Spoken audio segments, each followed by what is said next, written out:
High top sports where the takes don't miss. The prof with the stats, the champ with the fist. Water bringing fire, cowboy tie riding bold. Bulls calling bets, watch the stories unfold. And it's truly eyebrows running the show. It's high top sports, baby. Let's get it. Let's go. Good evening. Good afternoon, ladies and gentlemen. Welcome back to, in fact, the best day of the week here on High Top Sports Live.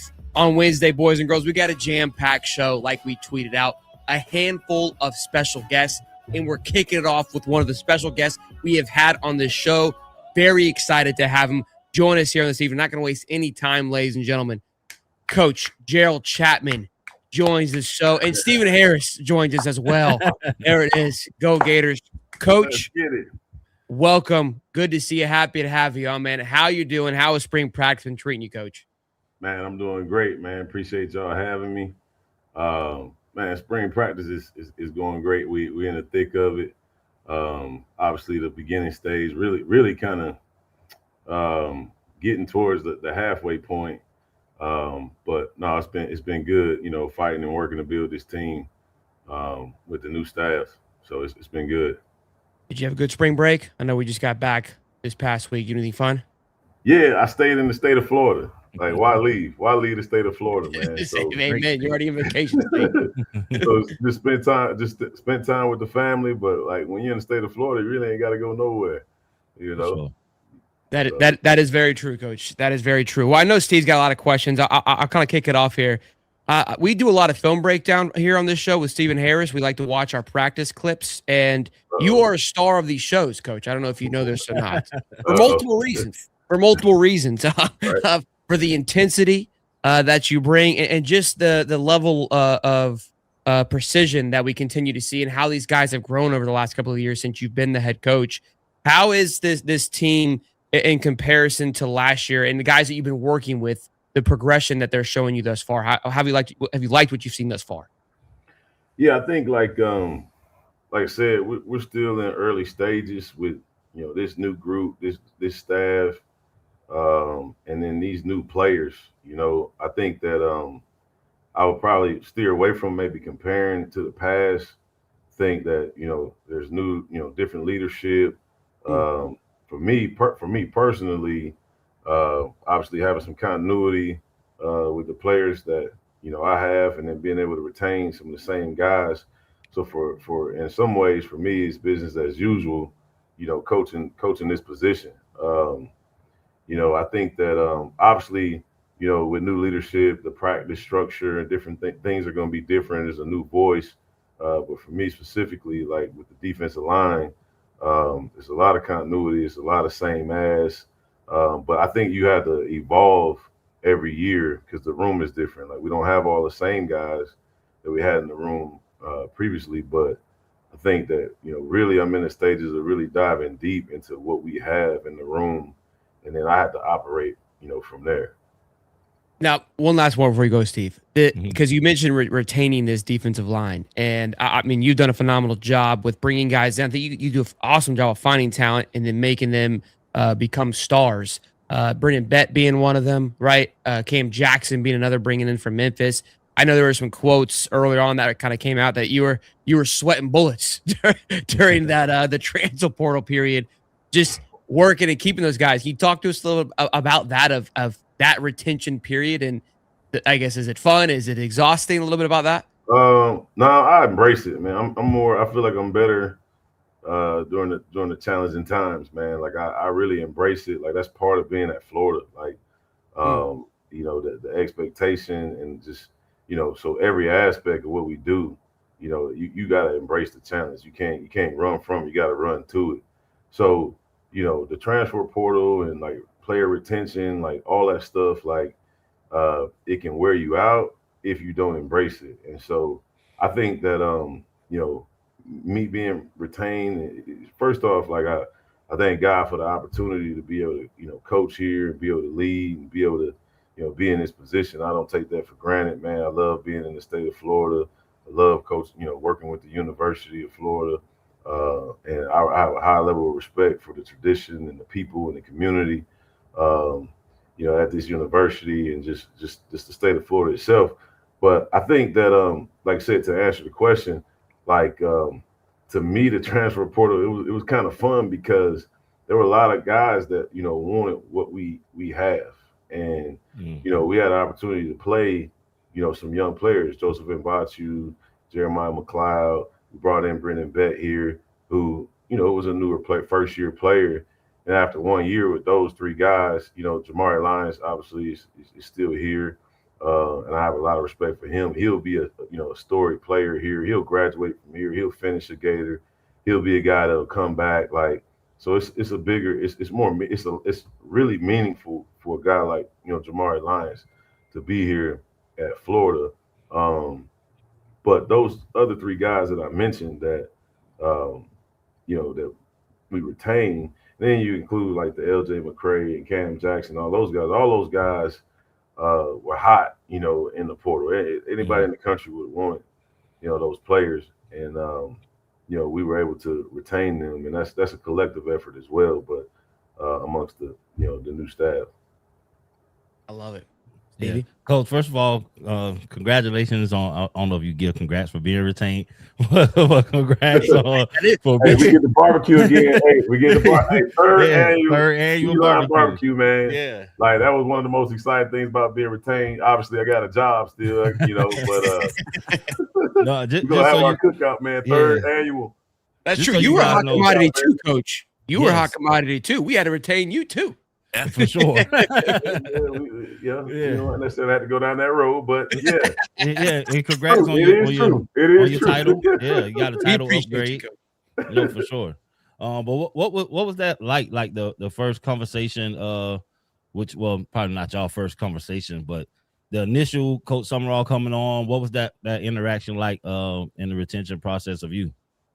Yeah, I mean, I had a relationship with Coach Summerall. Obviously, I was at Tulane prior to him being the head coach at Tulane, and I actually, was offered the opportunity to go with Willie Fritz. Willie Fritz was the head coach there, and then, I decided, Tulane, there was an opportunity presented for me to remain at Tulane, and it was really honestly like.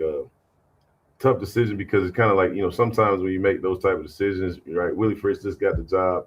He offered me an opportunity to go with him in Houston, and I decided to stay at Tulane. Like, it's kind of, sometimes it could be some friction there, but it's part of the business. But, I also, did my research on Coach Summerall and had a high level of respect. And, it was a similar situation in terms of, like, I had a really good defensive line room there at Tulane, and so to an extent, I was leaving my guys there, and that, look, I'm not the type of coach that I want to hop around every single year and all that, man. I stability is important to me, and being able to, raise my family, and give them some stability. So, that is important, even though that's tough, man, in this coaching world.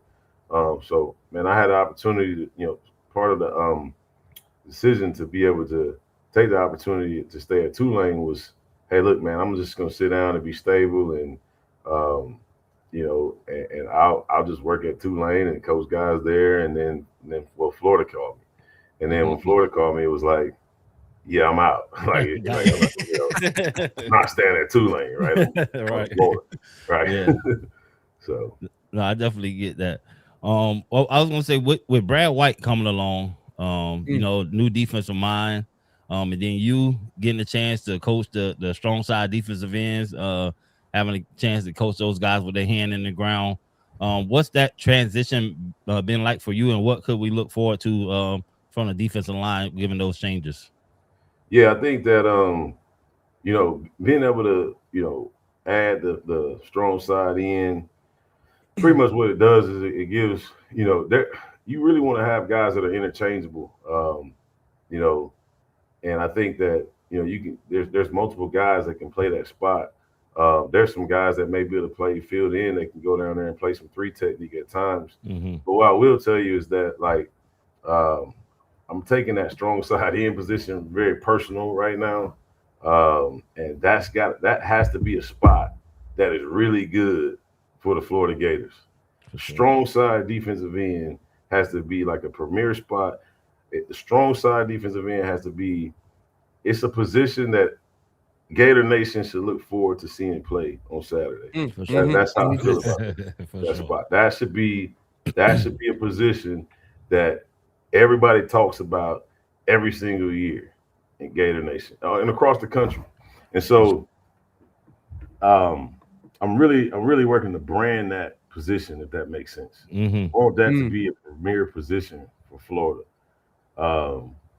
And I hope that kind of makes sense. That's kind of, it's very personal right now with that spot. And I just told those guys today, the LJs, the Cam James, Emmanuel, Oyebudejo, we got Jarrell McCoy. Like, I told those guys, and I got guys like Jeremiah McLeod, like, Coach, let me get some reps over there. Like, let me get out there. Let me bump me out there. Because in his mind, he can play everywhere, on the defensive line. And I think that that's important in what we recruit. Like, I want defensive linemen that feel like they can play all positions on the D line.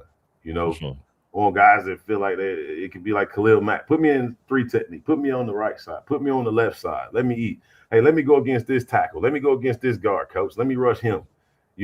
That's what that position is. It's a premier position, and that we need to win at that spot. We need to dominate at that position. And the interior is like, it has to be a foundation. Like, everything starts from the inside out. Like, you don't look, I ain't afraid to say it. Like, you ain't coming and running direct runs right at the foot. Like, for sure. We got to take pride in saying that, hey, teams are not going to come in a swamp, and teams are not going to go and run direct runs right at the Florida Gators. Now, there's teams that are going to try to do that. They're going to work to do that. But you got to talk about that. We have to talk to the defensive line about, listen, like, we should take, if I come in the meeting room and say, hey, we're playing this team and they run duo, that is a personal run scheme. That is saying, hey, we're running the ball directly at you. Yeah. Right. So that's the challenge. Like, that's the challenge that, we embrace. Direct runs. We embrace direct runs. It's a challenge. It don't mean that, hey, we're gonna stop every single one. That's not what I'm doing. I ain't trying to throw out clickbait or whatever it is. But like, that's something that has to be talked about, man. Like, look, like, we embrace direct runs. When teams want to run direct runs right down the middle of us, all right, then we need to embrace that challenge. And that's something that we need to be very good at here at Florida. Steve, I'm upset you don't have the helmet on when I came back from Coach Chatman. They just really strapped up. I'm really you had an opportunity there. I was stuck. I thought I was in the meeting room. I'm listening to Coach. I'm nodding my head. I'm ready to run through the wall with him. So, yeah. Edge you, baby. Edge you. I love it. So I know I can ask you a lot of questions, but we got a couple other guys from our staff that would love to ask you some questions. So I'm going to turn it over to them. Before Swolder goes, Cody wanted to give a shout out. Cody's, I don't know if you've heard about this gentleman that's running the 40. Have you heard of this unicorn that's happening? Yeah. Okay. I think so. We'll be there on the day before the spring game where Coach Summerall invited us. Heard about that. Yeah. Okay. His favorite quote of yours, and it's a kind of a good correlation to this, is you going to watch the game or you going to play? You going to watch the game?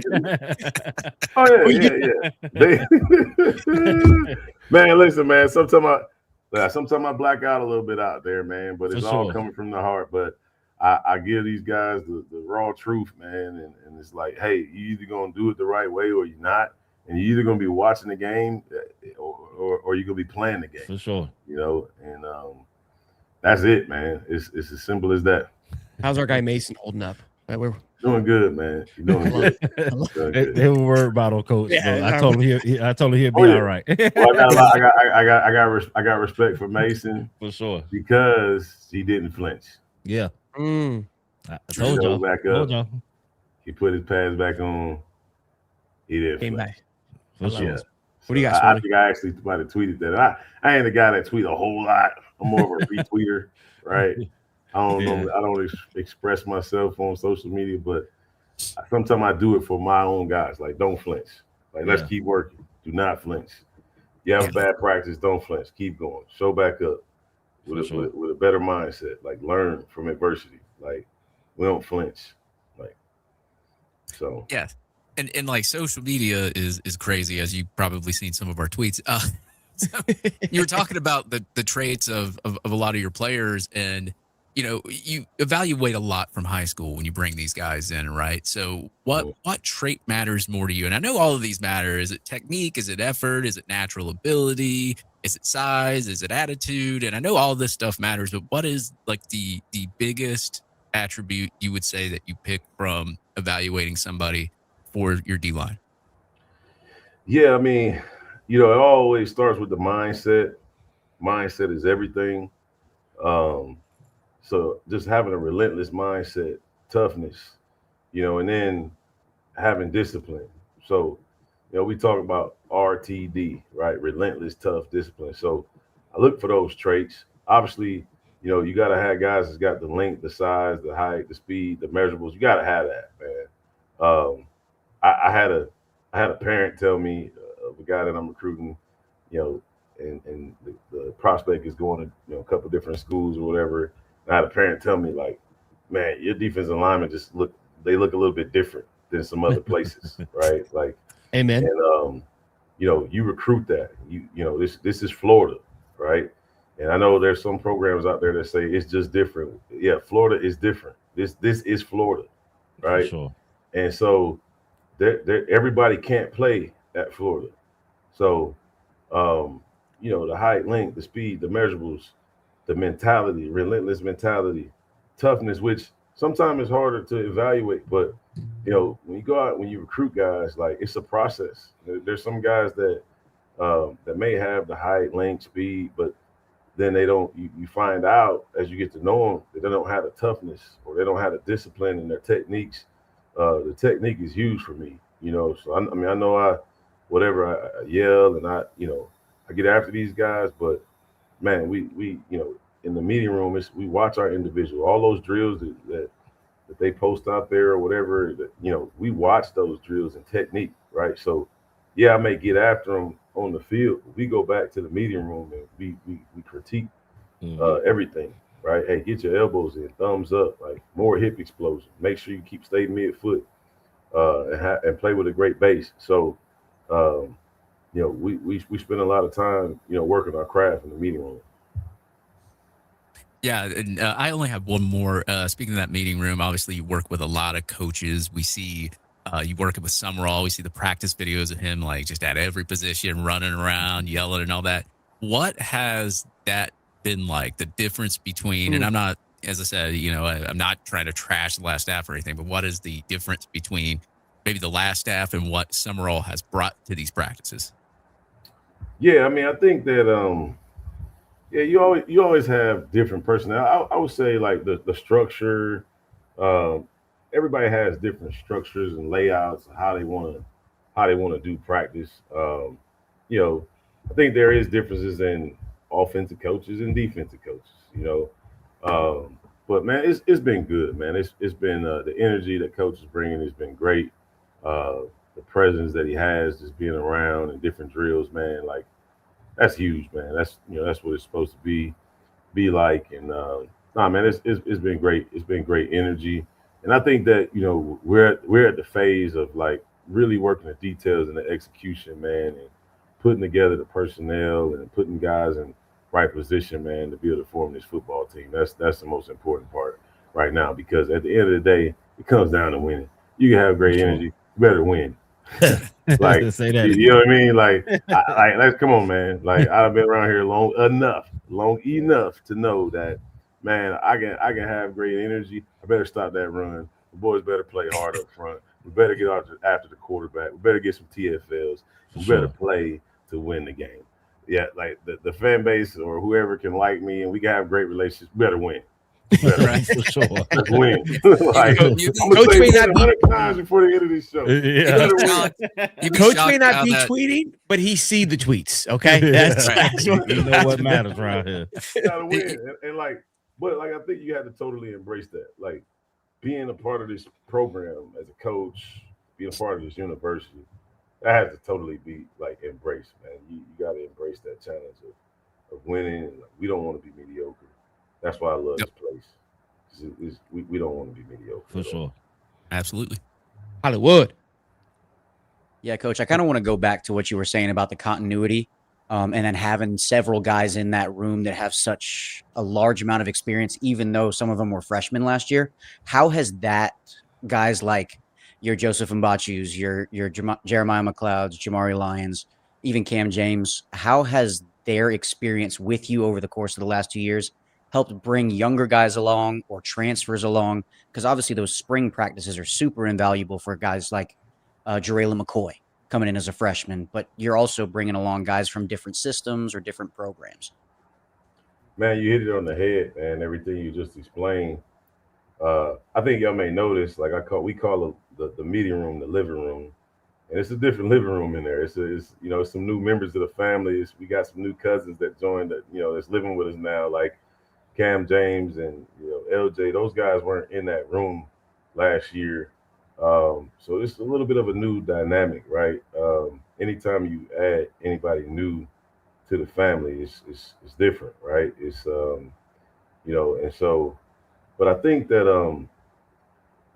I think that the core of the guys, right? They all teammates, whether they were in that room or not. They're all teammates. They all know each other, like Cam James, LJ, Brendan Bed, and Batu, right? I think that we are really in the phase of establishing what we're really good at, what we need to improve. Like I said, I just told them today, if something is broke, we fix it. We don't throw it away, we fix it. We don't buy a new one, we fix it, right? We work to fix it. We work to fix it, right? And so we're really in that phase right now. And then, the leadership, right? The leadership is being established in the room, right? The Brendan Betts, the Jamari Lyons, and like everybody's getting their roles, right? Everybody's getting their roles. There'll be guys that are, better at something than others, if that makes sense. And so everybody in a family, everybody has to embrace their role, right? Like if you're in charge of paying the bills, you pay the bills. If you're in charge of cleaning the house, you clean the house. You don't pay the bills, you just clean the house, right? Like it's everybody in the room right now is kind of, and there's some guys that know their roles. They're like there's a couple guys in the room that know that I'm the best pass rusher in the room or whatever. Or hey, I can take on the double team better than anybody else in this room, right? And then there's guys that are looking at guys that are in those roles like, okay, I need to attack the double team like him, right? Hey, I need to look at this pass rush, how twitched up he is in his rush. Anyways, man, it's just forming. It's a family, and everybody's finding their roles right now. I call it the tambourine effect. I think it was Chris Rock. It's his special. He talks about in a relationship. Sometimes you're the lead singer, and sometimes you're the tambourine player. And when you're the tambourine player, you better be the best dang tambourine player there ever lived. Be the best one. And that's what happens. Sometimes people don't like being a tambourine player. You're the tambourine player. And Coach, I just wanted to say one more thing. Speaking about the leadership, I'm proud of Bet. Seeing the clip from him, you guys out there doing the drill, and I guess the linemen had to hit each other, but Bet stepped in because he didn't believe the guy was giving a good enough look for the guy. He's like, "Nah, hey, I got it. Watch out, I got it." Yep. Yeah, that type of leadership, man, is just awesome to see somebody taking upon themselves. Say, "Hey, I'm gonna be a dummy for my teammate, but I gotta get them better." And so if no shot to the guy that was giving the look, he could have been exhausted or whatever. But Bet having the energy, knowing we got to get this work out of him, is telling his own teammate, "Get out the way, let me get him." And I'm not going against him. I'm giving him the look.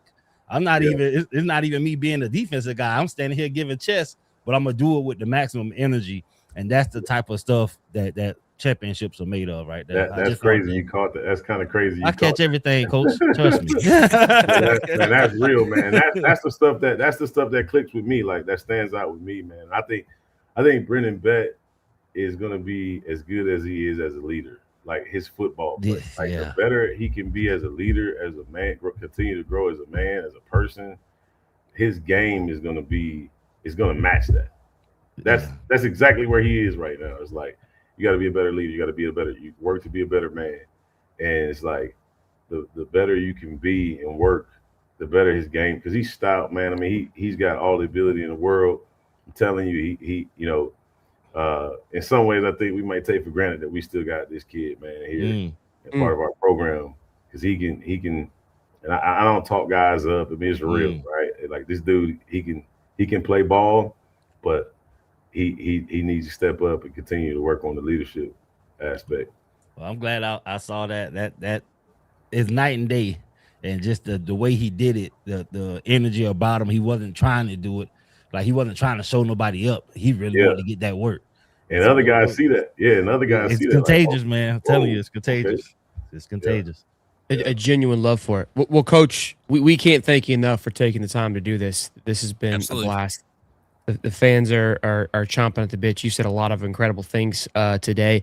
Any outside of Mr. Bet, any other names we should keep our eyes and ears peeled for heading into next football season that might knock the Gator fan base back of like, it's got it? Yeah, man. I mean, I think, like I said, work in progress right now. You know, I really DK Kalu, man, like a good addition. He's working. The kid really cares, man. He really wants to do things the right way. And he's working, man. He's a good addition to the room. Obviously, Emmanuel Oye, right? You know, I call him Oye because I tell him all the time, like, you know, you have a long name, right? And you have a name that it's the easy way is for people to say, hey, big O. No, it's Oye Badejo. Oye Badejo. Oye Badejo. Oye Badejo. Oye Badejo. Yeah. So, but man, I tell you what, like Jeremiah McLeod is like I said, he's like an unorthodox fighter, man. He's twitched up. That kid loves football, man, and he's not perfect, but he loves football. He's twitched up, man. He's got rush ability. Love coaching him. You know, and he is passionate about the game, man. He really is. So it's a good room, man. Jamari Lyons is like I said, is a veteran player. He's still here, and man, we already know what he has overcome in terms of injury, man. So it's a blessing that he's still out there on the field, man. He's the junkyard dog. He's the junkyard dog. That kid is not gonna flinch. And so, nah, man, it's great having him back. And he does have some leadership qualities, man. So I'm not gonna go down the whole room. Yeah. If I go down the whole room, then we're gonna sit there and say, "Oh, we got the number one D line." We already said that, Coach. It's already being written. Yeah, we already said It's the off season. All we got to. I better hurry up and get off of here before I say it. So, I really don't have no filter, man. It is what it is. I want to be great. I want these players, man. I want these players to be great. And that's why I coach them what I do, man. It's not about me. Like, it's about serving, man. It's about, serving, these coaches on our staff. Coach Summerall, man. I told Coach Summerall, hey, I got your back, man. Like, I mean that. Like, I really mean that. And, like, it's the same thing. Like, these players, man, like, I'm working, like, man, to get the best out of them for them. Not for me, for them. So that's what it's about. I love it, Coach. Well, we'll let you up out of here. You need to go get some decorations for the back there for the next. Yeah, podcast. Man, I might need to get a couple decorations. I might need to stay a while. Gator Nation might need to stay a while. We already have people in the comments saying sign you to a 20-year contract extension, so I think you're good. Good, man. I might sign that today. Then we'll really put some stuff on the wall. Yeah, no, for sure. Coach, I truly appreciate you, man. Looking forward to our third annual D-Line barbecue. Oh, yeah. No, we're working on dates for that. I'll be up to see you soon for a practice. But man, thank you so much for everything that you've done from day one that I met you, and when you came to the program, you always been genuine. Everything you said you were going to do, you have done that, and always been a man of your word. And you truly working to bring the Gator D-Line standard back to where it needs to be and should always stay. So I appreciate you, man, and thank you for definitely coming on to the show. Hey, we just getting started, man. I appreciate all y'all, and man, got a lot of respect, for what y'all do and the passion, man, that y'all bring to Gator Nation, man. That's what it's all about, man. That's really what it's all about. So much respect, Yes, sir. Go Gators, Coach. Appreciate that, Coach. Go Gators. All right. Thank you, man. Be good, Coach. Thank you, sir. Thanks, man. Ladies and gentlemen, Coach Gerald Chatman there joining us. Phenomenal interview. Great questions, gentlemen. Great interview. Great interview. Coach, man. That's my guy, man. I love that coach, man, for sure. If there was a wall right now, I would be through it, a couple of times. Guys, the show is just getting started. I don't mean to interrupt the gentleman here, but we've got Jackson Bollinger. You can bring him up. He's not here yet. Oh, I was okay. just here. Thanks. I can host it. Thanks. I think I got that. Steve's like, I got it. Don't worry. He kind of does this a lot. I would try to sneak for a piece of fried chicken. My bad. That's unreal. That's unreal. Like, I just I was gonna drop the ball or something. I ain't even gonna finish the joke, but it's all right. Steve sat down with 2 coach interviews. Now he's like, watch out. Watch out. I got Give me the controls. Steve said he wanted that energy drink with the boosters on it over there in the corner. Yeah, I did. Yeah, energy drink. Listen, I think we all need a little bit of that. I don't know if that thing evaporated, but it looked like it might be 1 or 2 swigs out of that bottle. $2 from Gator Jeremy. How many extra reps has Mason gotten this year? Sorry, guys, we don't see the chat that much when we're rolling because I try to be locked in. But thank you for the super chats. $5. Who has made the biggest improvement this offseason? I think we got that question answered, Gator. Yep. Zig. So, and we brought Mason up, so I guess we did kind of handle both these super chats. So I'll take that as a slight W. I mean, we all connected, guys. We on the same wavelength. I had to take my glasses off for Coach Chatman. You gotta look up. Yeah, I saw that. Yeah. Now it's just the boys. We don't get the same love. I get it. Look, Rusty Witt, the first one that got me. He was like, "Oh, we wearing Shay." I was not often do up downs or something. I didn't know what. I said, next coach, come on. He was not playing games. He was not playing military. games. You gotta look a man in his eyes, Steve. Don't be out here playing. Yeah. Great stuff, man. A lot of cool things that he said there. Great. Again, I love the questions that were asked. I think we got a good synopsis of where things stand. And you got to hear the energy and hearing kind of just that back and forth of, because again, I think what piqued my interest was that he did, and it's not crazy to think about it, but we don't think about these things. He researched Coach John Summerall. Like we forget, like, hey, when we retain a coach, we think these coaches are just like waiting for our beck and call, but it's like, no, like these guys are professionals. They're wanted everywhere they want to go. And we sometimes forget, even when you're interviewing for a job, right? It's not the fact that you're interviewing you. It should be a back and forth relationship, sure. Right? Like, do I want to be here? Can this place make me successful?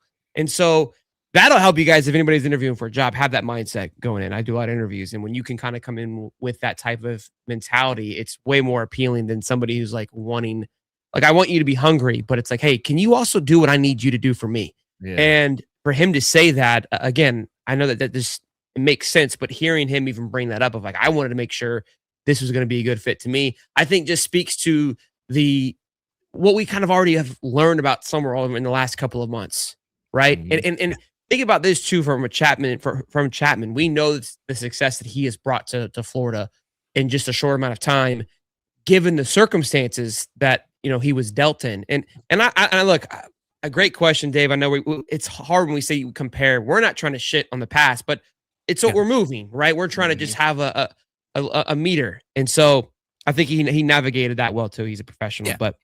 Like as fans, we don't see anything but what we see on TV, right? So we see like maybe the mannerisms of Napier, and then you see different mannerisms from John Summerall. I mean, it's night and day different if you look at the personalities, right? So it's good to get those questions out, but also it's not always a good thing, which we've made very clear. We like it, but it's a great thought of like, hey, how do you feel about it? I thought the question was excellent, even though he don't want to do the comparison, but realistically, you're the only one there that could give us more insight into what we may be perceiving on our own. Like you were there with the other guy. So just to give us a little bit, and what he gave us will suffice. Yeah. I also liked how he talked about weak side defensive end. That made me feel really great there. Strong side.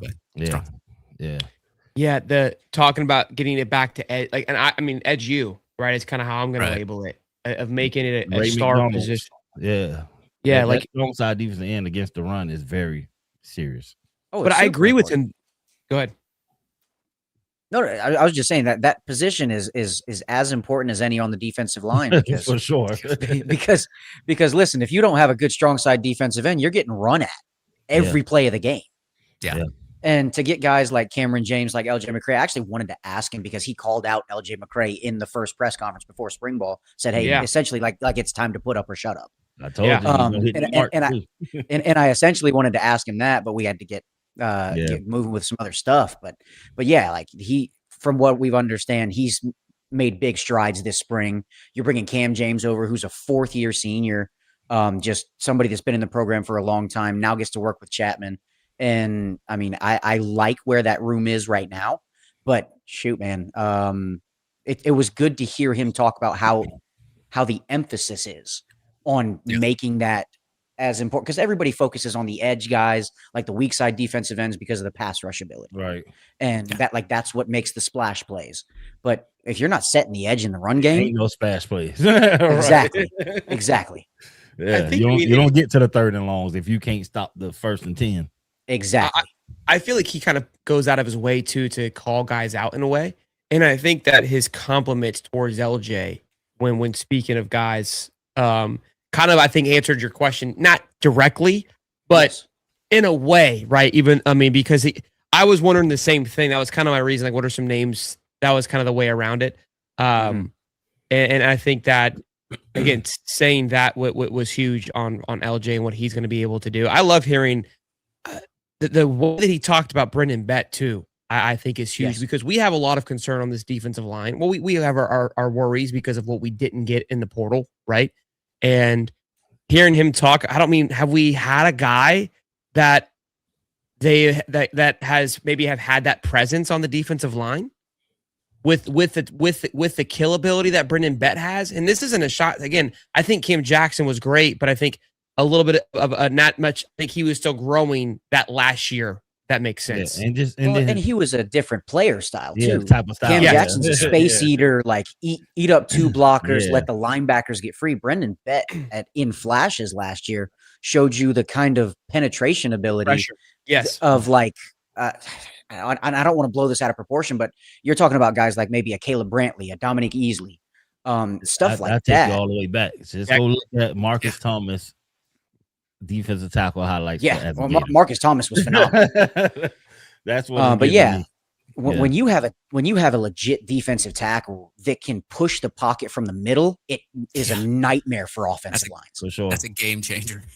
and you need that to get the rushers from the edge. If you want to see our defensive ends get sacks, you need somebody that's going to push the pocket up the middle where the quarterback absolutely can't step where up. he can't step up into the pocket, and it makes the edge rushers' ability to get those sacks even easier. It also makes the offensive lineman shift, want to double team that guy, so it opens up things for everybody else. Allows your linebackers D, which has been a special group. And the shout out for D is it DK Kala, I think, or DK Kalu. DK Kalu. Yeah. Where again, very similar to the Stanford transfer, right? Both guys on paper on PFF were not sexy. And mind you, Brendan Bett, not sexy on paper when he got here either, because he missed an entire year. But if you went and looked at Baylor's sites, which we did, we talked about them. They were devastated. Yeah, it's very Philo-esque, right? Where like the boards were in shambles of like, this kid's gonna eat. Like, and you see that a lot. And I was like, man, that's maybe we've got something here. And so when they went and got the Kala kid or Kalu, I was, although on paper on the PFF rating wasn't great, I was like, Chatman ain't missed before when he went out to Texas. Yeah. I'm kind of intrigued here. And then the same thing with Amika, I believe, the tackle from Stanford, the second to worst rated lineman. But I was like, yeah, he's probably like, I know that doesn't look great. It's not a high end transfer, but we can't say we were excited about Phil Trautwein and they literally questioned his first move in the transfer portal. And this guy has been turning a ton of heads as well. Because one thing that young man has that a lot of young tackles / guards, because he moved around, don't have is a ton of experience, a ton of it. And now he's being trained and went through the gauntlet. I mean, there's just a lot of things that he has picked up in the last 5 months that is also great, but of the experience. We've got Jackson joining us now, gentlemen. Let's not keep him waiting. But shout out to Tillman. Sorry, that again. I just want to give in the chat Tillman's 92. Said he watched the 06 Arkansas game last night, and Champ was in his bag that night. Yeah, I was. We've got a 2027 commit tight end, 6'5", 230. Jackson Bollinger joining us here today. Jackson, welcome to the show, my man. How are we doing? Fantastic. How about yourself? Doing well. Congrats on becoming a Gator. We're happy to have you, man. I'm very excited for a great season. Did you have a spring break? I know obviously different places kind of. Has it happened yet? No, it's next week. I'm going. Any big plans? To UF actually on spring break. Hey, let's go. Love those plans, Jackson. Yeah, love those plans. They have a nice facility with a pool. All that kind of stuff. Yeah, I can get everything I want on a spring break right there. Yeah, there you go. All business. Can you talk about kind of is there like a game plan for that visit and what you're hoping to get out of it next week? Yeah.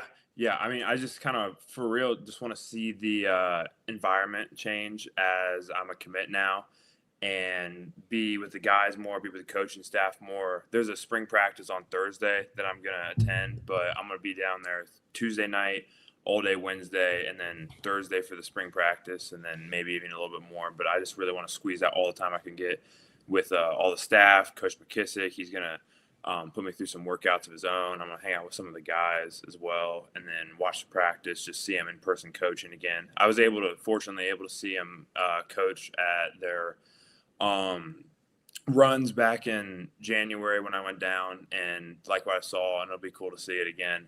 And then just being able to hang out with the guys and kind of get a vibe going on there and how I fit in, because I was able to meet some of the guys like Amir and Micah when I was down there.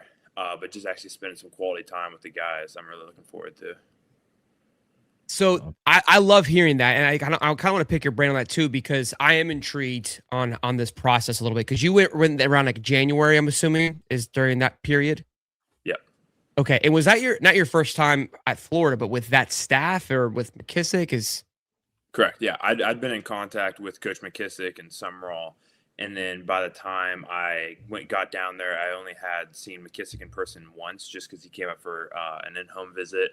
And then that was my first time meeting the whole new staff. So it seems like, because we're learning this staff too, and kind of how they operate. Like they bring in for that January period where it's more of just like a, hey, how's it going? And it feels like this now where they're bringing on for this practice session is like, hey, we want to show you what we were about. Is that kind of what their thought process or what they were alluding to you of like, hey, we told you a lot of great things, but we want to show you what it's all about as well, and kind of put you through the ring a little bit, let you know what you're getting yourself into. Yeah. I was very fortunate to go down there for got dinner Thursday night, spent all day Friday. I got up at like 5 a.m. and went to the runs in the morning and stayed through meeting Coach Summerall at night when he got back from going around and seeing some other players. And then was able to kind of drive around campus myself on Saturday morning. So I got a full visit out of that. But I was able to see and meet with a lot of the staff, and they were telling me all the stuff, just kind of like what you were saying. Like I was meeting them, they were telling me their plan. They said they got a lot of work to do, because granted, they just met the guys. Like that was their first, one of the first times having like the staff and players all together at once, and I got to witness that. So just seeing their interactions just right off the rip was really cool. And actually, Coach Dockery, the assistant tight end coach, I'm pretty sure that was one of his first interactions with Coach Witt. So it was kind of cool to see even the coaches' reactions just kind of merging together. And that'll be really interesting to see the different dynamics of how the interactions are between the coaches and players, and even coaches and coaches. But like you said, I mean, I'm really intrigued to see actually them full swing in a practice and just talking about some of the stuff that Coach Faulkner, Coach McKissick were able to talk to me about in January. So I'm kind of, you get me fired up. So I get rambling when you get me juiced. You get me jazzed up here. But you got them. Basically, you were catching all this raw. Like you were in it and fell in love at like the most vulnerable moment, which is, I mean, speaks volumes too. I think one, just what it felt like, given the fact that it was so organic and so raw, and you're still like, hell yeah. Like it's probably a little bit organized chaos, but I see it. Like I feel it, and I want to be a part of it. And now you're going to go double down on that. We call it the Summerall juice in a week's time, which is awesome. Yeah, it was, like you said. I mean, for me, it just, it even surprised me. I did not expect it to be complete at all. And I was actually kind of worried when the staff change happened, because I had Florida in my top schools, if not the top, since my first visit about this time last year. And when that staff changed, it was kind of concerning for me, because I had to start the whole process over. But I mean, just a visit like that, where it was my first time meeting the staff, and the staff was having its first interactions, kind of like you said, the vulnerable point, it felt more complete than a visit I've gone to schools that are pull together. And I think that just stood out to me. And when I went home and thought about it, I've said it before, I don't know if I said it publicly, but I wanted to commit within a week or two of going on that visit, but I was jumping the gun a little bit, so I had to sit it through. And I'm like, well, this is a new staff, a lot of stuff can kind of fizzle out in its own way. So I gave it a month and a half or so, but just having that feeling out of such a raw moment like that, it just really stood out to me. Too cool. Holly, we're gonna let you go first this time. This guy's a gym with questions. Pull up, Jackson. Bringing me back to my my recruiting writer days. No, so obviously you're in the middle of kind of Big Ten country, being in Ohio. What is it that made Florida, I guess, the right fit for you? And then tell us a little bit about Coach McKissick, because a lot of people don't know a ton about him. He's mostly been dealing with the offensive line in the past, transitioned over to tight ends here at Florida. So what is his vision for you? Yeah, he sees me as that kind of wide tight end, doing both, being versatile in my game, just being able to block and catch. And he comes from an offensive line background, like you said. I mean, he's early in his career was at Kentucky working with the line, and just right before here, he was Tulane working with the O-line. And I think that really speaks to how he can develop me as a blocker. And being honest, my one concern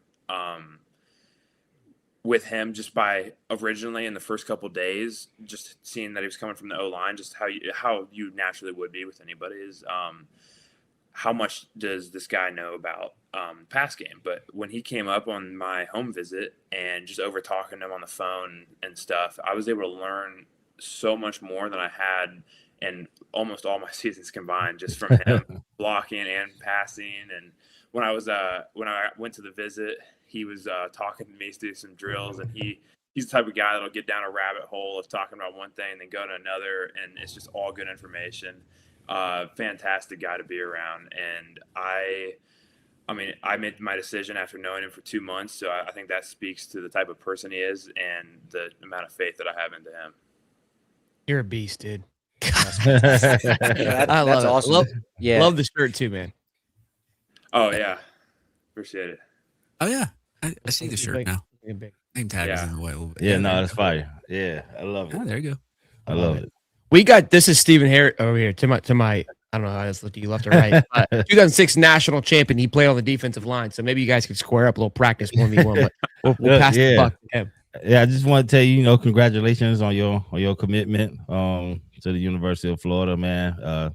Can't wait for us to have you up and you get a chance to see how those guys are practicing and the type of intensity it's going to take to get us there. But you seem like an awesome kid, man. You're very bright. Just tell us a little bit about yourself. How long have you been playing football, and who has inspired you the most as a football player? Yeah, I grew up with parents that didn't let me play tackle football till 5th or 6th grade.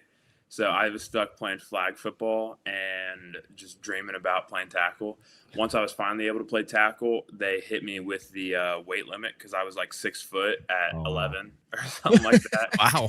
So I got hit with the weight limit, so I had to play tackle and D-tackle, which kind of hit me.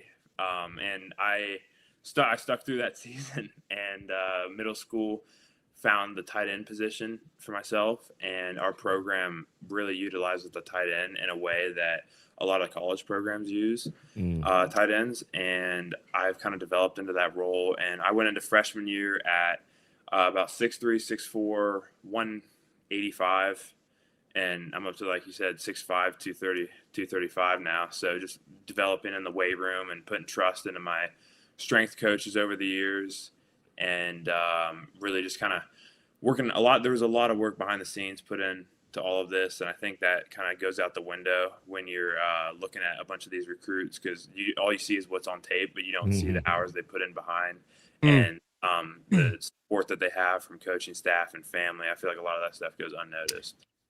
So you mentioned this, your current high school. I don't know if you've watched your film, but you're pretty good at football. But when I was watching it, something that really stood out to me with watching a lot of tight end film, like usually you're just like the big guy on the field and they just try to get you the ball. You look like Travis Kelce. Like, I'm not even being like, but like I'm talking like how they're utilizing you. Like they're actually bringing you in like a tight end and utilizing you, which I think is going to be massively beneficial for you in the transition. That's usually I think why tight ends kind of struggle with that transition, because they're just a big guy. But you're coming off blocks, you're chipping catch, you're pancaking catch, you're catching across the seams. I mean, it's incredible. Again, I wanted to give kudos to your high school because of how they are utilizing you. Like Love that. I mean, you're an absolute gem. Excited to have you. Yeah, no, I've been so fortunate to. I mean, you see some of these guys that they may have the frame that I do and have the speed and stuff, but they run a wing T. I mean, I faced tight ends that have similar frame to me and have the speed and can do it. They just are in a wing T and they're just running sweep or ISO one way or another the whole time. And then you have vice versa where you got a bigger guy that's just out there just to catch the ball in space and then get tackled right away. But my high school is I am very fortunate to have worked with a lot of really smart, high IQ football coaches, and they know how to put defenses in binds and put them in uncomfortable situations. And I think by using my position group, and I mean, we get into 12 personnel a lot of the times, not specifically this last season, but my sophomore season, we had a senior tight end that was really good too. So we were in 12 personnel a lot of the time, and we were able to pull both of us and do a lot of stuff that you don't typically see out of a high school team that looked really cool. The buster and ball and offense is going to kill people. It's going to be families. It's going to be families. Swolder? Man, the knowledge, man. I just he's love it. speaking that language. He's definitely speaking that language for sure. I was about to say he didn't get to play tackle football since like 5th or 6th grade, so he's ready to tackle somebody right now. Yeah, he's ready to go. He's ready to go. Made him tough. Obviously, you were talking about the last staff. You got tons of offers. I mean, we're talking big time offers: Missouri, Auburn, of course, Florida. You picked Florida. The old staff, had a different scheme with tight ends. They utilized Hayden Hansen a little bit more last year in the passing game. What was the transition of that scheme that, maybe you talked to the last staff and then you talked to McKissick and you come here, and how different is that? And how did they tell you how they're going to utilize you in this new scheme? Yeah, I think the biggest difference is, all credit to Coach Callaway and Coach Napier. They are fantastic people and insanely good football coaches. I think for the last staff, a little bit more compared to this staff, is they looked at the players as names and letters on a play sheet, where this staff, Coach McKissick, has verbalized to me, I am not going to play the exact same game that the next guy is going to play in the room. So I think just by utilizing my skills and then the other guys utilizing their skills, we're going to be able to let the playmakers make plays.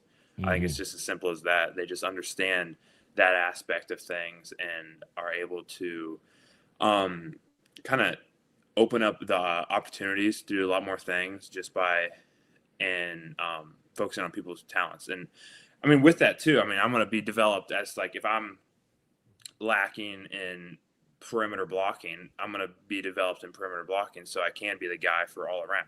It's just and vice versa for somebody else. Yeah, just like, hey, it's Jackson the tight end, right? It's Jackson, and this is what we're gonna hit where we can really maximize him for in this particular situation instead of just like you're tight end on the chart. Okay, cool, go. And like you said, you still need to be well rounded, but it's how can we bring you onto this team and maximize you in every which way possible. So love that, and that goes in cohesion from what we've heard from this team of like we just want Swiss Army knives, essentially people that are adaptable and that can adjust. So great stuff, man. What has been? Go ahead. Who's got one? Oh no, I was just gonna ask. So now that I wouldn't say it's completely in the rear view because you haven't signed the paperwork and everything, but now that kind of recruiting is kind of on a back burner for you, where you want to play your college ball. What does the rest of this recruiting process look like for you? Are you trying to recruit other kids to Florida to come with you? If so, who's kind of your top targets? Has the staff kind of said, hey, we want you to help with that guy kind of thing? Yeah, no, for sure. Like you said, there's a long time between now and signing day. Mm-hmm. And I'd be a fool to think something will happen here or there or another school's not going to reach out and try to persuade me. But I'm 100% committed to Florida. And with that comes me going there as many times as I can, being involved with the staff and in contact with them as much as I can. And like you said, recruiting other players. I haven't been heavily pushing anybody, but I've been in contact with quite a bit of guys that are looking at Florida. They're in the top schools, got offers from Florida, on visits to Florida, whatever it is. But I'm in contact with them and trying to influence their decision to make the right decision. Absolutely. Love it. Gentlemen, anything else for our guy Jackson here? No shot at my man Tate Casey, but he reminds me of a cooler version of Tate Casey. Cooler version. Man, A Tate cooler Casey, version a of Tate champion, Casey. Gator, great tight end, man. You just got a nice demeanor about you. You're very knowledgeable about the football game, man. I'm excited to see what this year is going to bring for you in high school and see how this thing finishes out for you. But I'm excited for you. Thank you so much. Yeah, Jackson, tell the Gator faithful where they can give you a follow and keep up with you. I'll let you go, Dave. Yeah. Okay. Yeah. No, go ahead. I was just gonna say real quick, adding on to what Steve said, I've been in communications with you and all that too, and just hearing from you, watching your film and seeing just how bright you are about the game, you'll have no problem playing here at the University of Florida. Just want to give you a shout out. Yeah, and shout out to your parents too. They did a great job. Absolutely. Thank you, guys. Where can they give you a follow, man? Oh yeah. Twitter is at Jax Ballinger. Ballinger spelled Ballinger, and then Instagram is jballinger81. All right, rapid fire, so we can get to know Jackson just a little bit more. Favorite movie? Ooh, Green Mile, kind of an old movie. Okay. That's a good one. Well, John Coffey. Okay. Yeah. Favorite book you ever read? Project Hail Mary. They just came out with a movie with it. Watch my boy, dog. What was it? What was it? I didn't catch it. What was it? Project Hail Mary. That's my boy. Hang on. Oh, he's got it. He's got it. Then he got the book. He's got the book right beside him. Oh yeah. Oh, he got the popcorn bucket. Souvenirs. I'm a little too excited. I went and saw it today, Jackson. Yeah, you did. I saw it the other night. It's going to be your new favorite movie. It's absolutely exceptional, dude. I mean, they crush the. I love that you said that. I'm so fired up that you said that. Favorite artist? Man.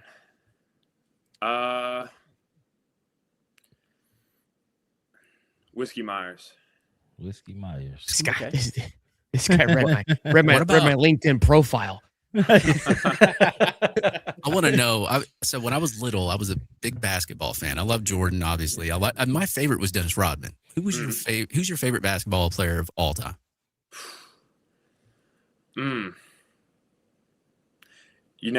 Coming from Ohio and kind of the era that I grew up watching basketball, I'm gonna say Kevin Love.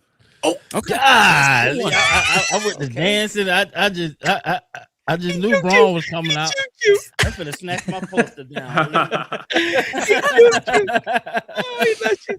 He loved you. So you're a Cleveland fan then? So Cleveland, this is for you. He was talking to you then. I love it. It's not a bad pick. I like the fact that he was unorthodox in that pick. He did. I love that. Kevin Love. Favorite football player, and who do you look to right now as a tight end to kind of inspire like? Yeah, I think kind of like a generic answer, but George Kittle, kind of him and Travis Kelce changed the game. Sure. For tight end position, but a little kind of under the radar guy is Kate Otten that I like to look at.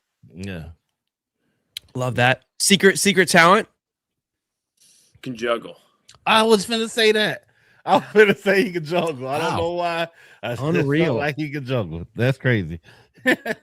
I love it. How many though? How many can you juggle at one time? Oh, 3. No, I haven't even tried any more than 3. So we talking tennis balls or we talking bowling pins? That's a good. I haven't tried. I've juggled some strange things in the past. Oh, sweet. Like like lifting clamps for some reason. Yeah. Okay, true. Oh, he's in the weight room just juggling. Yeah, just wait. Whatever. No, that's pretty dope. Good hand-eye coordination. That's great. We're gonna have a future video from Florida, and he's gonna be in the background of the weight. Yeah, Florida Victoria. It'd be his freshman video. We got to make the seniors laugh. He'd be. If I'm drawing a massive blank here. Just left. Just walked out. I had a good one too. Oh, nope. I already forgot. Jackson, this was great, man. Thank you. Dude, I'm shambles over here. Appreciate you, man. You were an awesome interview. Wish you nothing but the best. Have a fantastic week next week. Safe travels. And again, shout out to the fam and all of your success, man. And you're an awesome young man. Appreciate you. Go Gators, Yes, boss. sir. And go Yeah, Gators. thank you guys for having me on. Yes, sir. Thanks, Jackson. Go Gators. Jackson Bollinger, everybody. I can't believe I just completely forgot what I was going to ask you. I'm just complete Hey, change. that's You'll great remember it in handout 30 seconds, coordination, too. man. My man said he can juggle. That's awesome. Yeah, it was going to be a good question, too. I really feel like I could have. That was a phenomenal interview, man. Very wonder- good. Very, very well rounded, nice polished kid for sure. Oh, yeah. I kind of Hell wanted of to know what he was lifting. He's a big kid. Yeah. I mean, we've I had like him the for fact- 20 minutes, Steve. Dave. I mean, Yeah. what? I like that he played offensive, defensive line. So that let me know that he can take a hit and that he has some toughness to him. He didn't just Yeah, he's start out not he's playing not skill scared of position. contact, that's for Yeah, sure. Yeah. No. What a show. I mean, the dude, I no joke, the fact that he said Hail Mary, Project Hail Mary just fires me up because it's literally the best book of all time. I'm not even being facetious. So everyone thought that I was just blowing smoke up your hoo-haws. And then this young man, 18 years old, 17 years old, comes in here. And he's half my age. Yeah. And he gets it. Yeah. Well, his You know what I favorite, mean? what, You were what, literally what- just talking about that for sure. he said his favorite movie was Green Mile. Like, wasn't that Yeah. movie released before he was born? Guy's an old soul. Okay. Yeah, So I I like was it. like, that's He's amazing, well-rounded. dude. If it's good, it's Well good. rounded for right? sure. Even thinking about Yeah, all the well rounded for sure. the Kevin Love, the Kittles, and all those different, Mhm. different. He's very well rounded because you know the names of all these Mhm. other big things you can say, but he really loves what he loves and is well rounded and not afraid Yep. to say it. I love it. I love it for the young man. I think he's going to be a fantastic kid. He has a bright future for sure. No I doubt. definitely agree. No doubt. Yeah. Again, great show. What I like about his, like, he can do everything and he's very intelligent about Yeah. his position. And he talks very well. Like, he Yeah. talks very well for a young kid. Talk better than all of us. Yeah, That's very for sure. astute. Yeah. Yeah, Very yeah, astute. had us, He was had like us- he was like taller, just as tall as me at like 8 years old. for sure, for sure. Roll with Carlos, $2 says, love the high top crew, Bollinger. Well, we'll be on my channel. Love that. Make sure you There you guys go subscribe to Roll with Carlos to get another interview, some other great questions. I'm sure Louis asked. Welcome home, Jackson. Yeah, I don't see him going anywhere. Again, a lot of great insights as well. Chris, That you know, crazy. I said this last time. Well, at the end of last year when we had our ugly breakup. Are we going to talk about the DJ thing? We have to, right? I didn't know it was a thing. Yeah, I mean, does it have? It might have to be addressed. I just feel like I didn't want to, but then it keeps getting reposted. It's like one of those things. Is like Did you Like- not see what was said, Steve? clearly not. He doesn't even know what day it is. Oh, he's- okay. Yeah, he's talking about being like, shut in and not going Yeah. nowhere. Yeah, and all yeah, that. yeah. Yeah, because what I was gonna say before we get into that was, I remember when we had the breakup back in November. I kind of spoke to of like, man, like I'm gonna stop. We gotta stop doing interviews because that makes it harder for me to be critical because you get to know these people on a personal level. And then here we are, interviewed half the damn coaching staff, Jackson. I was like, I just went right back down the rabbit hole. It's, you know what I mean? Like, I love Yeah. everybody. Hope they all do Yeah. well. Wish them nothing but the best. It's tough. The reason I say it's tough is because in the same breath, we're fans and we want to be critical. But when you like talk to them and have conversations, like, damn, like Jackson good kid, but he drops a pass. I'm just saying he gonna hear about it.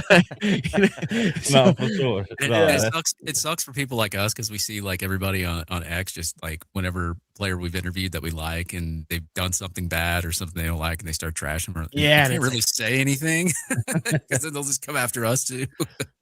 Yeah, So you just gotta sit there and watch it. it's definitely a tough spot. Since we're talking about it, I guess I read some of it. And I kind of got a sense of that a little bit. You know, Gainesville and being a quarterback here is not easy. hold on. Let's hold on before you. Yeah, Let me just tell people what happened. yeah. Go ahead. Yeah. Let me host it, Steve. Just kidding. Hey, I thought it was Monday. My bad. we're good. We got 5. Just kidding. I'm gonna get. We're already getting death threats for our arrogance. This is gonna really both throw the people off the edge here. Yeah. We got 500 people in here, so guys. Be sure to smash the like button and subscribe. But For sure. what happened? What Steve was referring to is an article came out today from USA Today. Lagway spoke out about his time here at Gainesville, and again, for me, I've moved on. Like I wish the kid nothing but the best at Baylor like this. And I don't think this is like a bad blood thing, but I think the reason I wanted to bring it up is like I don't see the reason for the interview, but we that can be part of the discussion. But the interview essentially, I guess he just spoke about his time and he mentioned about where he was kind of borderline depressed and felt like he couldn't leave, felt like he was by himself, secluded, just given the entire situation. It was very vague. I'm trying to find the exact quote. I don't know if you guys have it.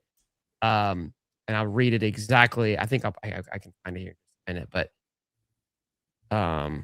just so I don't want to say it incorrectly. Yeah, I feel like that's you got important. the general.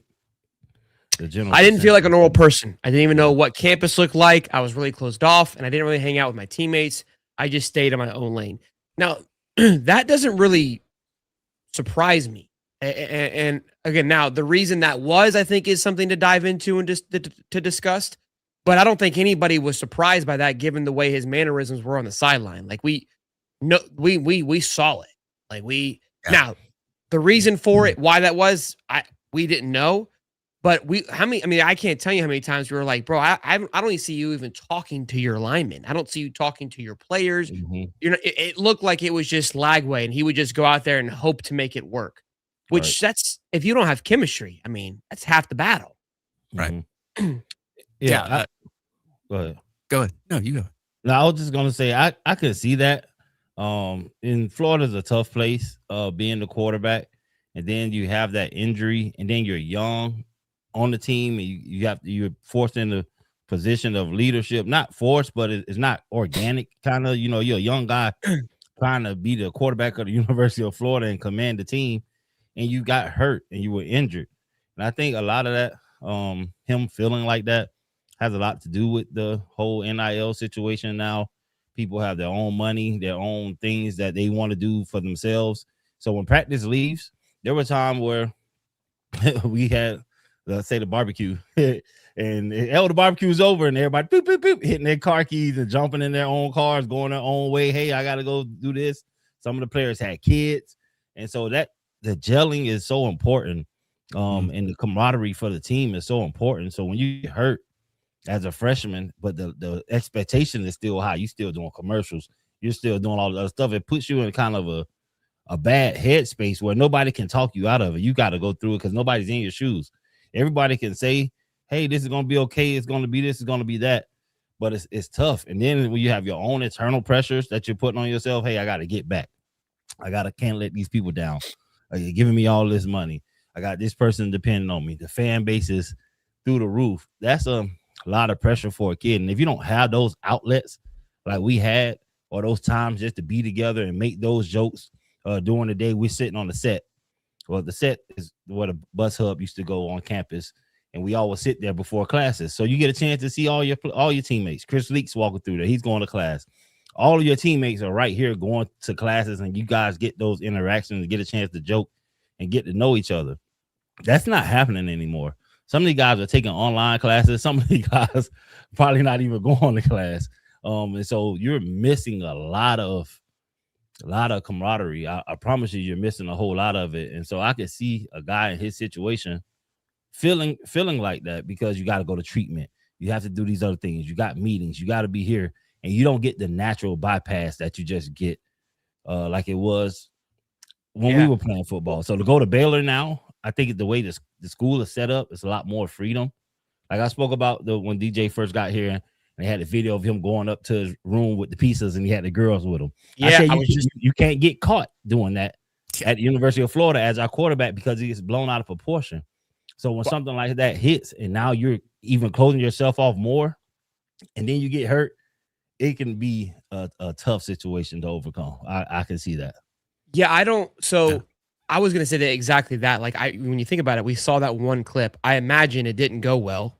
I'm sure the feedback to him and to everyone else didn't go over well. So then you're like, well, F it, I just won't go out anymore, because like you see that video and you can go 100 different directions with it. You know what I mean? Like that's it just went kind of 100 different directions. It did.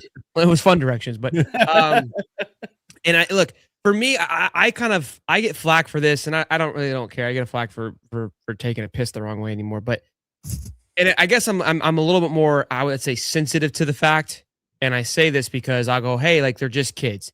And they're not kids. They get paid out millions of dollars. All right, I get it. Relax. Okay, I understand that. But that doesn't mean that the development isn't there. The mistakes are not going to happen, that you don't understand it. And I think that in life, where we sometimes as humans, we overstep, myself included, is we don't take a step to look back and go, hey, like, what is that person going through? We just think because they're here, they should act and do things a certain way. Well, they already are, but there's still things that they don't know. And my point to that is that I don't think anybody in that staff, Lagway, the people around him, had any clue how to handle what had happened to him over a course of 5 months. Yeah. No. And you're like, you're making excuses.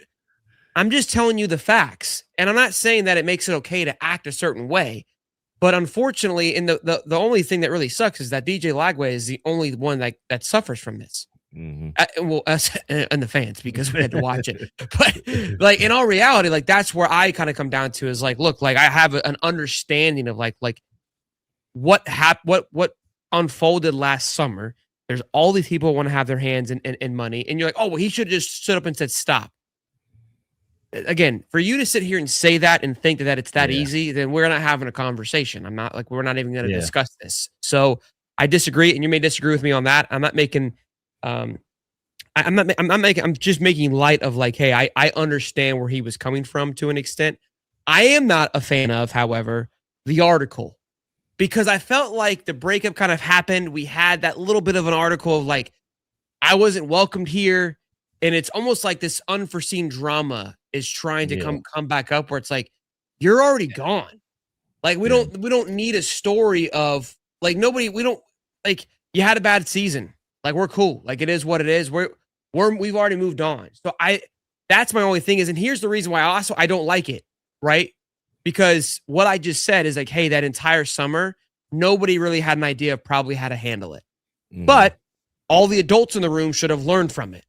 And now with you creating this article and allowing it to go out, all the adults in the room should have said, hey, is this a good idea? Do we want all this flack? We know how Gator fans are. If they get their teeth in this, it's going to go 90 different directions. And I'm for me having sympathy. You've seen the responses. Yeah. Nobody has sympathy for it. Yeah. So I don't know what the point of it was, I guess. That's my thought. For me, I think the whole point for it is not necessarily for us as Gator fans, but more so just for DJ. As a person who's dealt with depression before and knows people deal with depression, you got to get it out. And so him just saying what was on his heart and just letting it out into the ether for the world is more for him and the Baylor guys. Like, hey, this is what I was experiencing. I love what I'm experiencing now. It's more refreshing. I can walk campuses. It doesn't feel... It's a lot of pressure to go to a school and have never seen a side of the campus. Like, we used to just walk freely and stuff, but he can't do that. And so as a kid, the people don't understand that pressure of not being able to just walk outside because you're DJ Lagway. You know what I mean? And in Gainesville, that heightens times 10. It's not like that at Baylor. Trust me. I know some people at Baylor. It's a very nice place. They value football, but they value you as the person probably more than they value football. And so you can walk around freely. You can go look at the mountains. You can go do all this self-healing stuff that he probably needs at this point. You got to have thick skin to come to Florida. But what happened to him, or what happened in that process, I can see him closing off. But I don't think I understand it being like bad. Like, why would you want to put that out? But I think it's just really personal for him just to get it off his chest and let people know what he was dealing with so he can move forward. Yeah. And I'll even add, man, like coming from somebody, I struggled with anxiety. I ate Lexapro like it was nothing when I was younger. And that stuff. You just want to hide in a room. Like that's literally what you want to do. You want to be away from everything and all that. So I kind of get like the anxiety aspect of that. And like what Steve said, it's like, you used to be able to walk around freely. Now everybody's got cameras on their phones. Like technology's advanced, and it's like it's kind of hard to go out in public and kind of do things. I can't even go to a baseball game without somebody recording me cheering my team on. I mean, it's crazy. If anybody knows the times, you know. I mean, he's talking about like being in a bubble, and I get that part. It's like I made the joke of like, oh yeah, that bubble's full of $2 million, whatever. But it's like it doesn't matter. Sometimes money's not everything, man. Money bubble in boots. money causes more problems sometimes too. I mean, like it's more of a mental thing more than it is anything. And I think maybe the staff could have done a better job of maybe trying to assess that and try to get his head back in the game. And I don't really think they did because it didn't really seem like that. But at the end of the day, like you got to do what's best for yourself and what's the mental side of it. But like the USA Today article, man, those people just want the clicks. That's all it is to it. You're going to see a lot of people say derogatory things underneath that just because they're fans and some of them don't understand. You're going to get, opposing teams saying, oh, look at Florida. They suck. They couldn't do this and all that other kind of stuff. But like at the end of the day, I think maybe his answers were a little genuine, but I think the article kind of painted it in the wrong way a little bit. But that's just my opinion. I wish it was an audio version so we could hear the tone of his voice when he's saying it. I wish the best for him. I'm reading the quote. The quotes don't bother me. I don't like what he said. Isn't like, again, nothing that was stated was the problem. It's wrong. It's the fact that you leave it kind of one-sided, right? Because you can't hear it, you can't see him discuss it, so it just looks like it's just kind of a quote, and then it's able to just run with it. And they get his own leg. I don't feel like any. Again, if there was like, and I'm sure Florida fans are probably still upset about some things, but I don't feel like the DJ Lagway noise has died down. I don't feel like there's been any flack to where you needed a piece to come out like that. That's I think more so. Hollywood, what's your thoughts? But we've been rambling.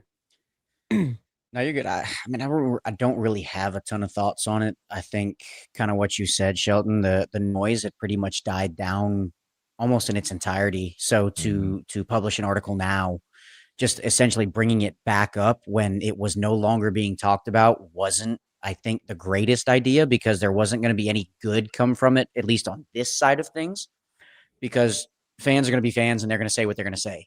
It doesn't matter if you publish a story with everything that he's ever said in his life that is going to make things feel better. It's not going to happen. Yeah. So, I mean, at the end of the day, both parties, it was in the best situation for both to move on and move in different directions. And it should have stayed that way without this piece coming out, in my opinion. But it has like you said, Steve, the quotes have taken legs. And they're going to start running all over the place. Fans are going to say what they're going to say. Baylor fans are going to say what they're going to say. At the end of the day, let's move on. Florida's got a new quarterback. Baylor looks like they're going to have him starting as their quarterback. I wish the kid nothing but the best. I hope he does well over there. I got you when I tweeted that out. But let's put this to bed. Yeah, no, that's why I think that was why I wanted to talk about it, because I was like, it's good. I mean, we're going to say our piece ourselves down as a fan base, like just talk about it, move past it. Let's not tread on it. Yeah. I mean, again, I got nothing but love from him. I remember I said that when he entered the portal. I was like, wishing nothing but the best, and someone was like, I think it was Hal. He was like, why? I'm like, what do you mean why? Yeah, we want to see this man go be great, man. Listen, like, I've play you. I want to bury your ass. But outside of that, what do I care you do? I've talked to DJ a couple times in person. I've talked to his dad before. They're a good family. They're good people. Yeah. So for this to be as drawn out as it has been, it's not good for anybody. Please go have a successful career at Baylor. I wish you guys as a family and as football nothing but success. They're great people, but let's stop talking about this stuff, man. As not us right now, but just as a whole. I think it was healthy. Like that's why, yeah. Because like one of those things I saw, I was like, son of a bitch. Why is this being brought back up again? Yeah, I didn't even know anything happened until somebody sent me a DM and they're like, "You see this?" And I'm like, "Yeah, why?" Yeah, I saw it and I was like, cool. Like I was like, I mean, shitty that he went through that. And then I was like, everyone kept retweeting and talking. I was like, I mean, to a certain extent, you gotta expect it was gonna come. I mean, he hasn't did no real interviews since the situation or him leaving, so you gotta expect someone's gonna ask, well, how did you feel at Florida? What's gonna happen? And it's better, I guess, now to get it out in spring. It could be behind us in the spring, the fall. You can look forward to the fall, go get through the summer. You know what I mean? Without having to try to answer those questions when you're trying to prepare for the season. I guess so, but what do you really gain from airing out the way your time went at Florida? What does it? How does it help you present day at Baylor? I mean, I guess just getting it off your chest so it can be asked one time, because every time you have an interview, people I mean, you almost got to run from the We're still question going to ask. the whole time. I mean, like, I hey, don't guess, ask me about Florida. Don't ask about Florida.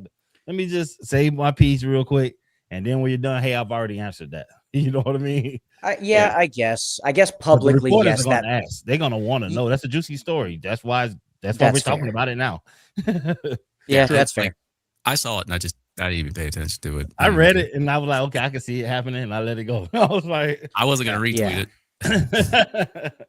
Well, great stuff. I genuinely love the kid and his family and want to see the best for him. He's at Baylor. Absolutely. With our Dallas Baker, the touchdown maker, the wide receiver coach.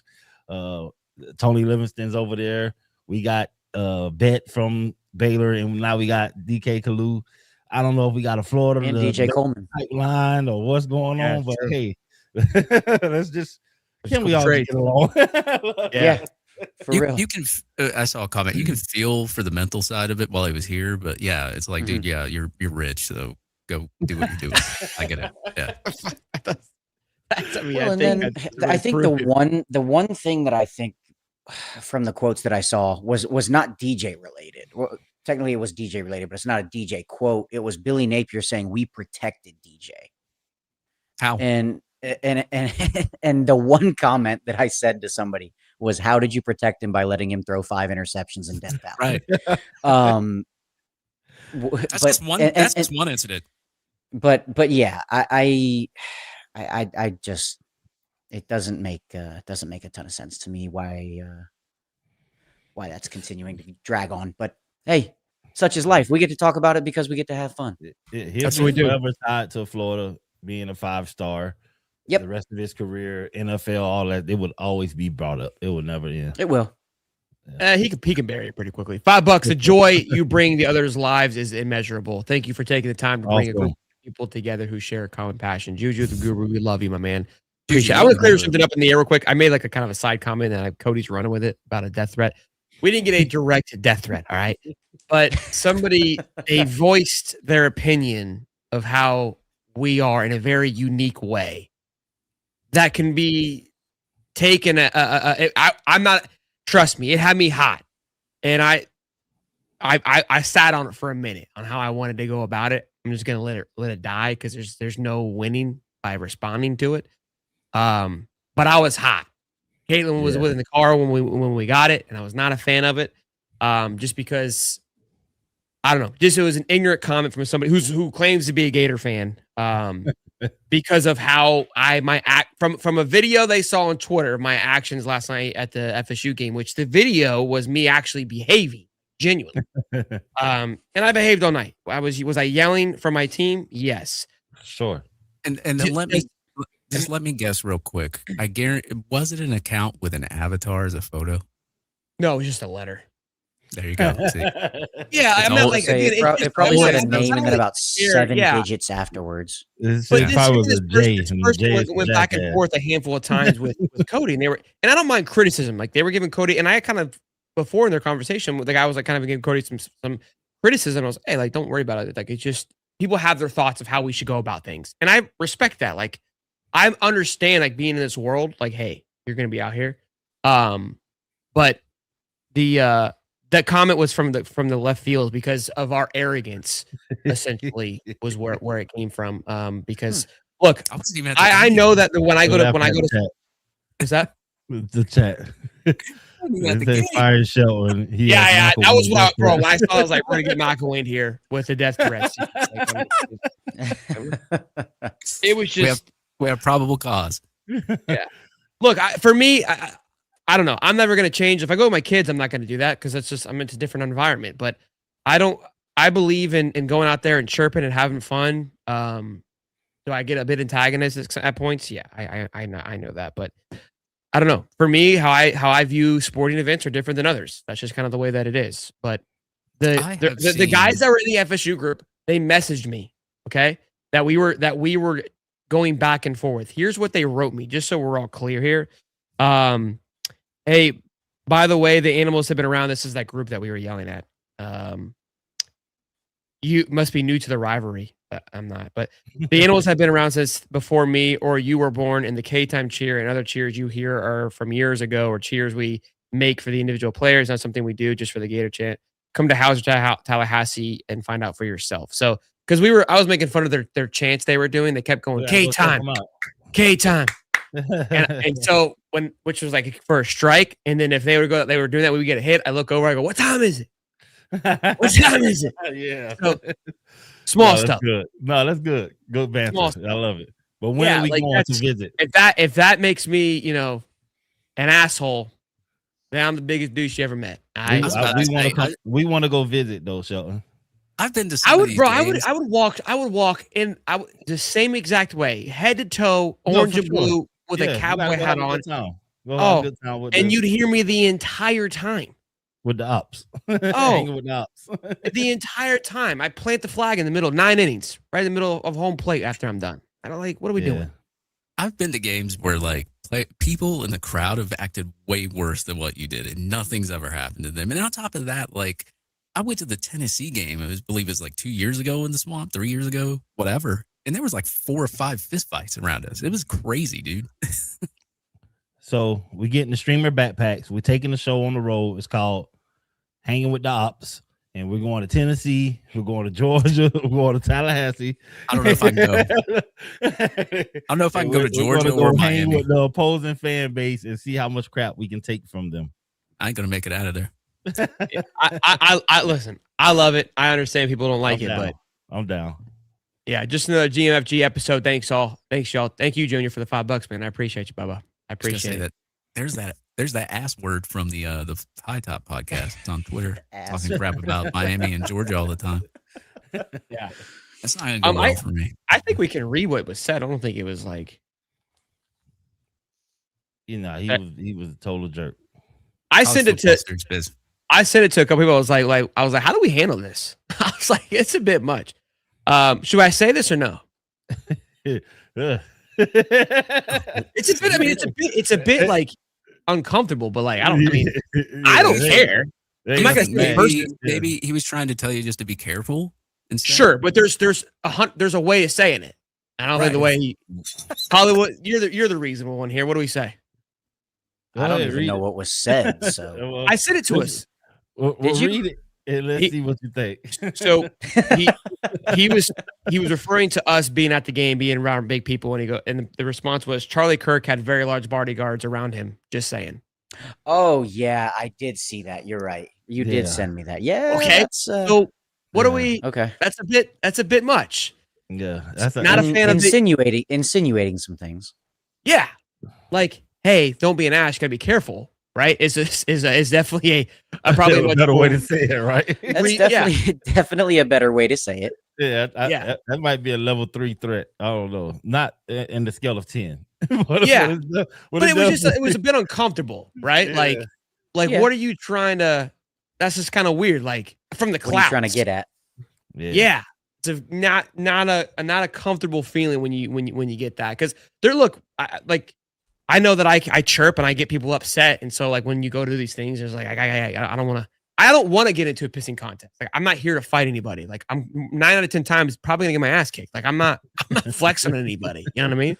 I'm gonna swing till I'm going down. Let's not get it twisted. You know what I mean?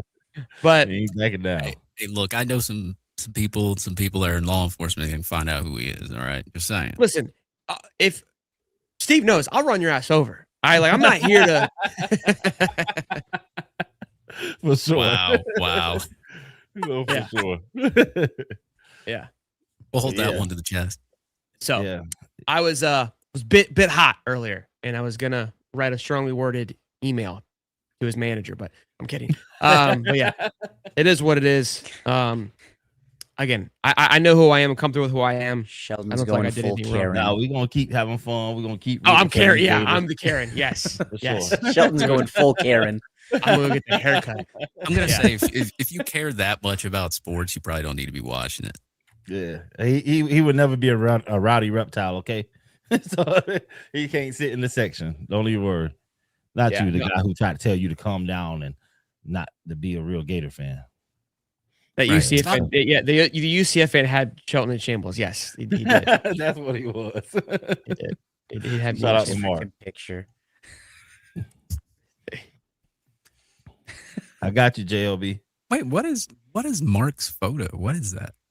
It's Mark. What do you mean? Looks like he's in a jumpsuit or something. All right, boys. Great show. Hope you guys enjoyed it. Smash the like button. Subscribe as always. Y'all be good.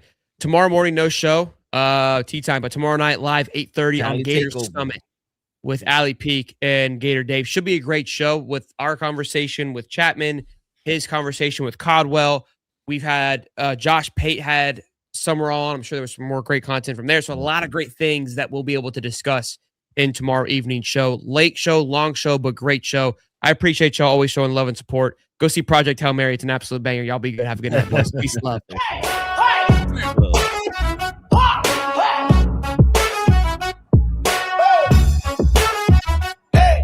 It's Hot Top Sports where the takes don't miss. The prof with the stats, the champ with the fist. Water bringing fire, cowboy, tie riding bull.